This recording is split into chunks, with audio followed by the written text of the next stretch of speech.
Hello students, welcome to Edumitra. So today I am here with the second part of class 7 science book chapter 4 which is heat. तो जैसा कि मैंने आपको बताया था कि इस चैप्टर को हम 3 पार्ट में कवर करेंगे, तो ये बेसिकली इसका सेकेंड पार्ट है। तो अगर आपने इसका फर्स्ट पार्ट नहीं देखा है तो जाके चैनल पर से फटाफट चेक कर सकते हैं, तभी आके आप सेकेंड पार्ट देखिए, तभी जाके आपको इस चैप्टर का कंप्लीट अंडरस्टैंडिंग हो पाएगा। और अगर आप हमारे चैनल पर नए हैं तो जाके सब्सक्राइब कर लीजिए और बेल आइकन का बटन दबा के ऑल पर सेलेक्ट कर लीजिए, क्योंकि क्लास 7 के सारे चैप्टर्स का आपको वीडियो, सारे के सारे सब्जेक्ट्स का आपको लेक्चर्स हमारे चैनल पे एकदम फ्री में मिल जाएगा। तो चलिए शुरू करते हैं अपने सेकेंड पार्ट को, और जो फर्स्ट पार्ट में हमने कवर किया था उसके आगे पढ़ते हैं। तो फर्स्ट पार्ट में हमने एक्टिविटी 4 तक कवर कर लिया था। तो आगे देखते हैं ये बेसिकली ये इंफॉर्मेशन हमें क्या दिया हुआ है। So in addition to the precautions to taken while reading a clinical thermometer, तो जब हम क्लिनिकल थर्मोमीटर को रीड करते हैं तो हमें कुछ उसके लिए प्रिकॉशंस लेने पड़ते हैं। ठीक है, प्रिकॉशन यानी कुछ सावधानियां बरतनी पड़ती है। क्या क्या देखते हैं, तो should be kept upright not tilted, तो उसको ऐसे सीधा रखना है, यानी ऐसे घुमा के ऐसा या ऐसा नहीं रखना है। ओके, पहली बात। दूसरा बात क्या है, bulb should be surrounded from the sides by the substance of which temperature is to be measured. The bulb should not touch the surface of the container, तो कोई भी कंटेनर का हमको जो मेज़र करना है टेम्परेचर, हम उसके अंदर डालेंगे तो इसके अंदर इमर्स तो करेंगे लेकिन उसके सरफेस को इसको टच नहीं करना चाहिए। तो ये दो आपको प्रिकॉशन ध्यान रखने होंगे फॉर मेजरिंग टेम्परेचर। ओके, सो पिछले लेक्चर में हमने क्या देखा था, हमने देखा था एक्टिविटी 4। सो एक्टिविटी 4 में हमने क्या देखा था, एक हमने बेसिकली क्या लिखा दिया था, हमने एक बेसिकली वाटर या बीकर या मग लिया था, उसमें हमने क्या डाला था ये आप देख सकते हो, बेसिकली यहाँ फोटो में दिया हुआ है। हमने क्या किया था, एक बीकर में पानी डाला था, फिर हमने उसमें एक थर्मामीटर डाल दिया था। तो अब क्या करेंगे, हम नोट द रीडिंग, कितना रीडिंग आ रहा है उसमें कितना बता रहा है उसको नोट करेंगे। और this is the temperature of water that time, और ये क्या है, उस समय वाटर का टेम्परेचर है।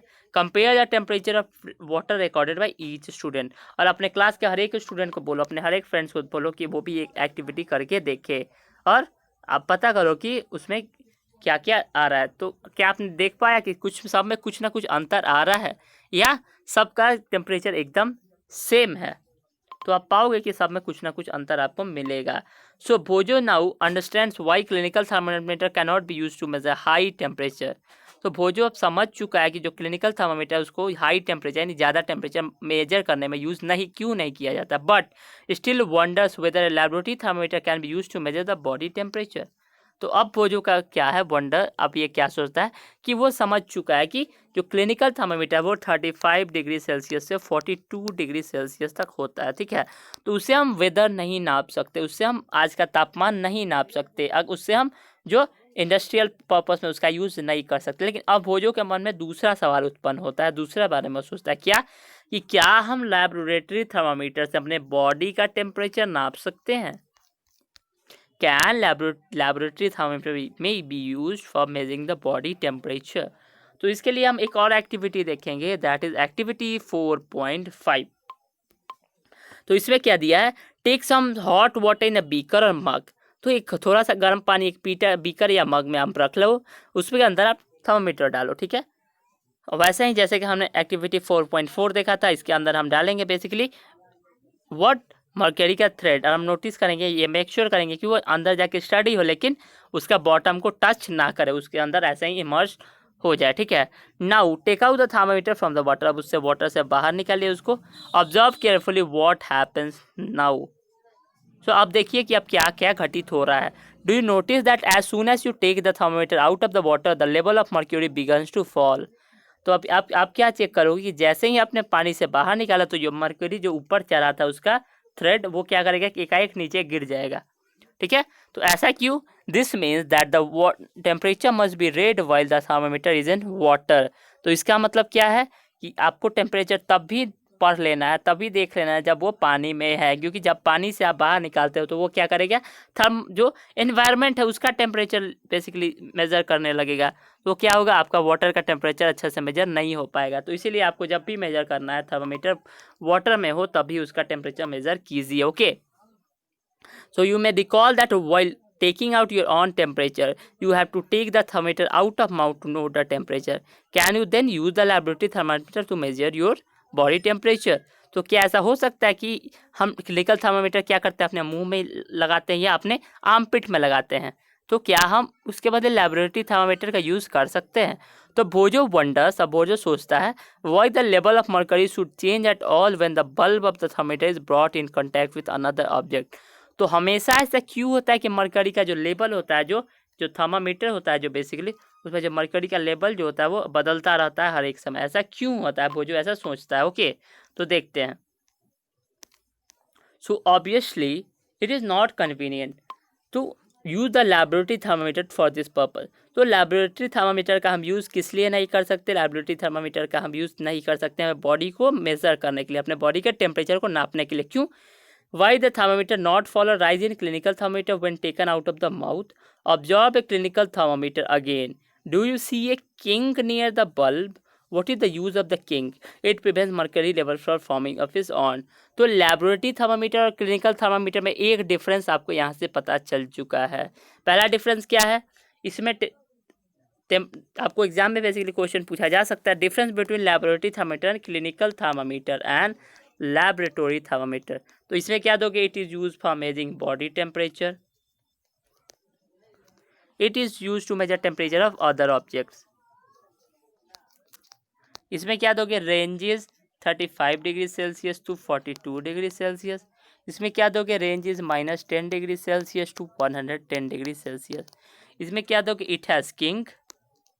इसमें क्या होगा? It did not have kink. ठीक है, तो ये 3 डिफरेंस आप बेसिकली याद रखना किसके बीच में? क्लिनिकल थर्मामीटर और लेबोरेटरी थर्मामीटर के बीच में। तो हमने एक्टिविटी 4.5 जो देखा, उसमें क्या देखा हमने कि हमने हॉट वाटर में लेबोरेटरी थर्मामीटर तो डाला, लेकिन जब हम उस बाहर निकाल लेते हैं तो जो मरकरी का जो थ्रेड है वो वापस नॉर्मल पर जाके गिर जाता है। लेकिन क्लिनिकल थर्मामीटर में तो ऐसा नहीं होता। हम टेम्परेचर क्या मुँह में लगाते हैं? हम थर्मामीटर क्या हम वहीं अपना टेम्परेचर नाप लेते हैं? नहीं, पहले हम उसे मुंह से बाहर निकालते हैं, फिर उसको नापते हैं। तो फिर उसका टेम्परेचर क्यों नहीं गिर जाता है? तो ये क्वेश्चन तो होना चाहिए। क्यों? क्योंकि ये क्लिनिकल थर्मामीटर में एक छोटा सा किंक लगाया होता है, एक छोटा सा बेसिकली ये सब्सटेंस होता है जो क्या होता है बेसिकली जो थ्रेड है उसको वहीं जगह पे रोक के रखता है, जिससे हम आसानी से अपना टेम्परेचर को पढ़ सकते हैं। So what is a kink?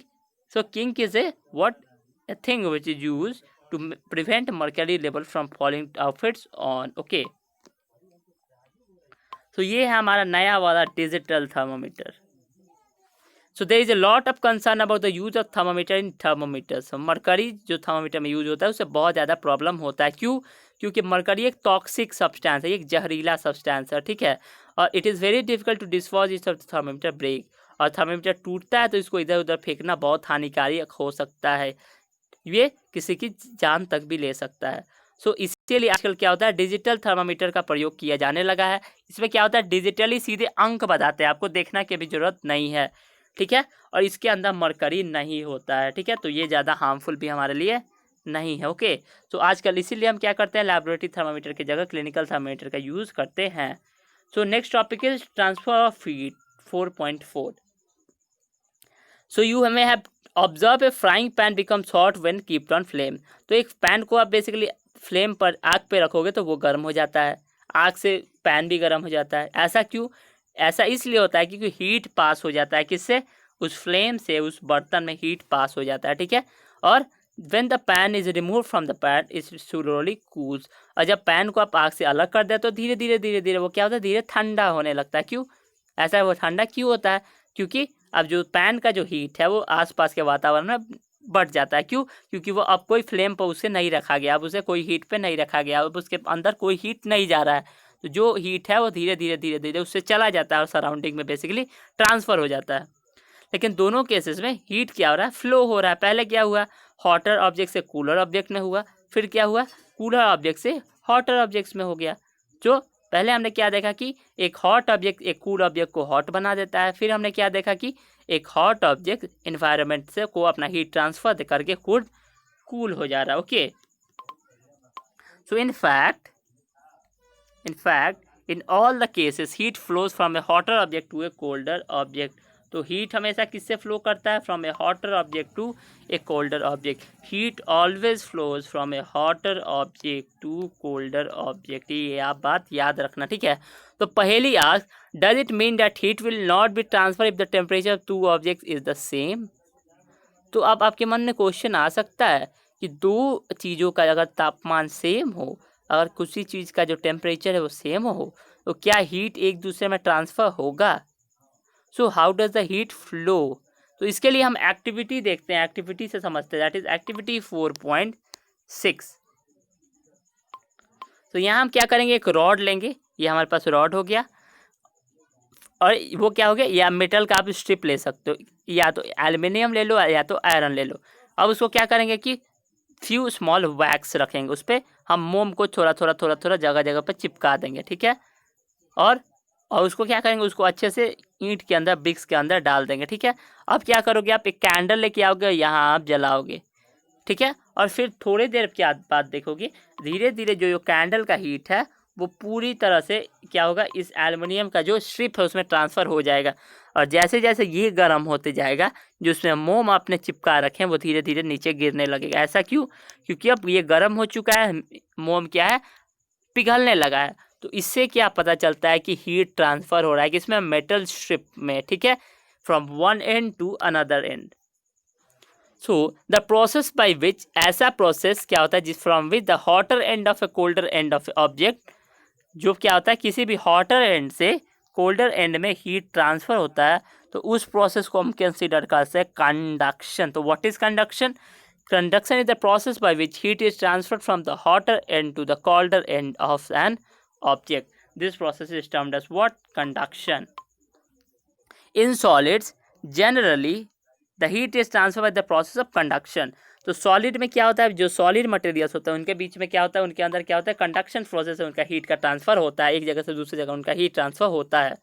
So the all substances conduct heat easily. तो क्या हर एक सब्सटेंस हीट का कंडक्शन कर पाएंगे, सारे के सारे सब्सटेंस? यस और no. So let's check out. So you must have observe, आपने देखा होगा कि metallic pan for cooking has a plastic और वुडन हैंडल। तो जो पैन होता है जिसमें हम खाना बनाते हैं उसमें एक प्लास्टिक का हैंडल होता है। ऐसा क्यों होता है? ऐसा इसलिए होता है कि अगर आप देखना, अगर आप पैन को छुओगे तो आपको हीट फील होगा, आपको गर्मी महसूस होगी, आपका हाथ जल भी सकता है। लेकिन अगर आप वो प्लास्टिक के हैंडल को छुओगे तो आपको बेसिकली आपका हाथ नहीं जलता है। ऐसा क्यों होता है? क्योंकि वो जो प्लास्टिक है वो पुअर कंडक्टर ऑफ हीट है, उससे हीट फ्लो नहीं कर पाता है, तो इसीलिए वहाँ प्लास्टिक का हम यूज़ करते हैं। तो इसके लिए अब देखते हैं एक्टिविटी 4.7। तो इस एक्टिविटी में क्या दिया हुआ है, बेसिकली इस एक्टिविटी में हमें दिया हुआ है sorry, heat water is small pan और बीकर। तो आपको क्या करना है, वाटर को स्मॉल पैन और बीकर में बेसिकली गर्म करना है, और कुछ आर्टिकल्स कलेक्ट करने हैं आसपास से। कुछ स्टील का बर्तन ले लो, या स्टील ले लो, छोटा मोटा स्पून ले लो, चम्मच ले लो, प्लास्टिक का स्केल ले लो, पेंसिल ले लो, डिवाइडर आपके कंपास बॉक्स में बेसिकली मिल जाएगा। फिर एक and drip one end of each, एक एंड क्या करना है, हर एक के वाटर में डालना है, ठीक है। मतलब एक आपने ले लिया, इतना पानी है उसके अंदर इतना डाल देना, एक एंड डाल दिया, एक एंड बाहर, और आपको क्या करना है, कुछ समय के लिए रुक जाना है, ओके। तो अब आप क्या करोगे बेसिकली, और टच द अदर एंड, और अगले एंड को फील करो, टच करो। तो आप क्या नोटिस करोगे कि जो कंडक्शन होंगे उसके अगले एंड को अगर आप टच करोगे तो वहाँ भी आपको हीट महसूस होगा। लेकिन ऐसे सब्सटेंस जो कंडक्टर्स नहीं होंगे तो उसको आप टच करोगे तो हीट महसूस नहीं होगा। तो यहाँ से दो डेफिनेशंस बनते हैं आपके। The materials which allow heat to pass through it easily, that materials, that substances, that things, that materials are known as conductors of heat. For example, aluminium, iron and copper. तो दूसरा क्या है, the materials which do not allow heat to pass through them easily, they are known as poor conductors of heat. तो poor conductors of heat के लिए एक और नाम दिया गया, वो कि उसमें insulator भी कहा जाता है। For example, water हो गया, air are poor conductors of heat. लेकिन वाटर कभी कभी एयर का कंडक्शन करता है, ठीक है। सो एक्टिविटी 4.8, इसमें क्या दिया हुआ है, take a round bottom flask. इस फ्लैक्स से नॉट, एक फ्लैक्स, एक बीकर ले लीजिए आप, और उसको 2/3 तक पानी से, एक बीकर लिया हमने और उसको थर्ड पार्ट से 2 पार्ट को पानी तक फिल कर दिया हमने। Place it on A tripod, उसको एक ट्राईपोड पर रखिए। यहाँ एक ट्राईपोड क्या होता है, बेसिकली एक स्टैंड होता है बेसिकली, जिसमें 3 टांग होते हैं, 3 पैर होते हैं, और आपको कुछ अरेंजमेंट बताना है वहाँ। And heat it by placing a candle, और एक मोमबत्ती से उसको क्या करना है, आपको हीट करना है। आप यहाँ फोटो में बेसिकली देख सकते हो, यहाँ हमने फ्लैश लिया है, और यहाँ क्या है आपके पास, बेसिकली स्टैंड है, ट्राईपोड स्टैंड है, और यहाँ आपके पास बर्नर है, एक फ्लेम है, जहाँ आप क्या कर रहे हो, बेसिकली जहाँ आप चेक कर रहे हो, जहाँ आप इसको हीट कर रहे हो। ओके, सो आगे क्या दिया हुआ है, आगे दिया हुआ है wait till the water in the flask is still, और तब तक वेट कीजिए कि उसका फ्लैश का वाटर स्टिल पूरी तरह से रुक नहीं जाता है। और उसके बाद एक क्रिस्टल ऑफ पोटेशियम पर मैग्नेट। पोटेशियम पर मैग्नेट क्या होता है, ये केमिकल है बेसिकली, आपको लैब में मिल जाएगा, दैट इज KMnO4, ये इसका साइंटिफिक नेम है। अब आपके स्कूल लैब में ये बेसिकली आसानी से मिल जाएगा। ओके, तो आपको पोटेशियम मैग्नेट लेना है, और क्या करना है, at the bottom of the flag gently using A straw, और उसको स्ट्रॉ से वहाँ डाल देना है। ठीक है, now heat the water by placing the candle just below the crystal. अब उस क्रिस्टल क्या होता है, उसका बेसिकली एक कण, छोटा सा पार्ट, जैसे शुगर के क्रिस्टल होते हैं, सॉल्ट के क्रिस्टल्स होते हैं, वैसे ही इसके भी क्रिस्टल्स होते हैं। सो उसके बाद क्या करो, आप देखो कि उससे क्या घटित हो रहा है, उस ऑब्जर्वेशन को आप नोट कर लो, और उसका आप पिक्चर्स भी बेसिकली अपने बुक में बना सकते हो। और जब पानी गर्म हो जाए और वो फ्लेम क्या करे, गर्म हो जाए, अब क्या करोगे, अब क्या होगा, बेसिकली पानी आपका गर्म होने लगेगा, उसका लेवल बढ़ने लगेगा। ठीक है, the cold water from the sides move down toward the source of heat, this water also get hot and rises. तो ये पानी क्या होगा, ये आप देख सकते हो, इसमें अलग अलग पैटर्न्स बन रहे हैं, पानी हॉट होगा और उसका वो ऊपर राइज करने लगेगा। ठीक है, so the process continues till the whole water get heated, और धीरे धीरे ये प्रोसेस तब तक चलता रहेगा जब पूरी वाटर हीट तक नहीं हो जाती। और ये mode of transfer of heat, एक जगह से, एक मीडियम से, एक पार्टिकल से दूसरे particle, this mode of transfer of heat is known as what, this mode of transfer of heat is known as convection. What is called, this is called as convection. What is convection, आप definition याद रखो, what is convection आप note कर सकते हो। It is the process by which heat is transfer from the hotter end, it is a flow of it through a fluid from places of higher temperature to places of lower temperature by movement of the fluid itself।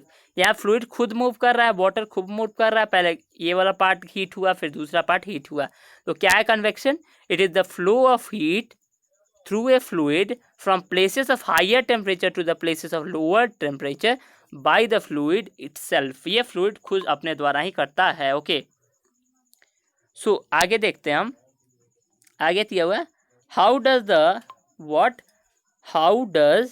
The heat travel in air, in which direction the smoke go. तो अब ये क्या question आता है, ये heat किस direction में travel करता है, और ये स्मोक कहाँ गया, अब कौन वाला स्मोक, जो इससे बाहर निकला था। आप देख सकते हो बेसिकली यहाँ पिक्चर में, बेसिकली यहाँ बेसिकली स्मोक यहाँ बाहर निकला है, यहाँ आप देख सकते हो। तो ये स्मोक बेसिकली गया कहाँ। ओके, ये क्वेश्चन तो हमारे पास आता ही है, where does the smoke go. So the air near the heat source gets hot and rises. तो क्या होगा, ऐसा एयर जो हीट सोर्स के पास होगा वो क्या होगा, धीरे धीरे गर्म होते जाएगा, और गर्म होगा तो ऑब्वियसली वो राइज करेगा, वो धीरे धीरे ऊपर उठेगा। अब घर में भी देखते होगे, अगर आप दूध गर्म करते हो तो धीरे धीरे ज़्यादा देर हो जाता है तो दूध उसमें से फेंकने लगता है, वो राइज करने लगता है। ठीक है, तो air from the sides comes in to the take it place, तो in this way the air gets heated. तो धीरे धीरे ऐसे ही करते करते क्या होता है, जो वाटर होता है वो गर्म हो जाता है, हीट हो जाता है।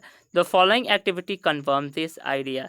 तो इसके बारे में अच्छे से जानने के लिए हम कौन सा एक्टिविटी देखेंगे, हम देखेंगे एक्टिविटी 4.9। सो एक्टिविटी 4.9 को बेसिकली हम इसके थर्ड पार्ट इसके अगले लेक्चर में बात करेंगे। तो आज के लिए बस इतना ही। आज हमने क्या पढ़ा, हमने पढ़ा कन्वेक्शन के बारे में, हमने पढ़ा एक्टिविटीज़, बहुत सारे एक्टिविटीज़ 4.7, एक्टिविटी 4.8, हमने पढ़ा कंडक्शन क्या होता है, हमने पढ़ा कंडक्टर्स क्या होते हैं, इंसुलेटर्स क्या होते हैं, good conductors of heat, poor conductors of heat. तो अगले सेशन में हमारा फर्स्ट टॉपिक क्या होगा, हमारा फर्स्ट टॉपिक होगा एक्टिविटी 4.9। तो आज के लिए बस इतना ही। अगर आपको आज के लेक्चर्स में कोई भी डाउट हो जाए, हमें कमेंट सेक्शन में ज़रूर लिखिए, हम कोशिश करेंगे कि उसका आपको वहाँ आंसर कर सके। और अगर आप हमारे चैनल पर नए हैं, जाके फटाफट से सब्सक्राइब कर लीजिए, क्योंकि क्लास 7 के सारे सब्जेक्ट का लेक्चर्स आपको एकदम फ्री में हमारे चैनल पे मिल जाएगा। और अपने दोस्तों को भी हमारे इस चैनल के बारे में शेयर कीजिए, क्योंकि उन्हें भी बेटर एजुकेशन मिल सके। तो मिलते हैं अगले लेक्चर में इस चैप्टर के 3rd पार्ट के साथ। So till then, stay creative, keep learning, and most of all have fun. Meet you in the 3rd part of the lecture. Thank you for watching. See you again. Bye bye.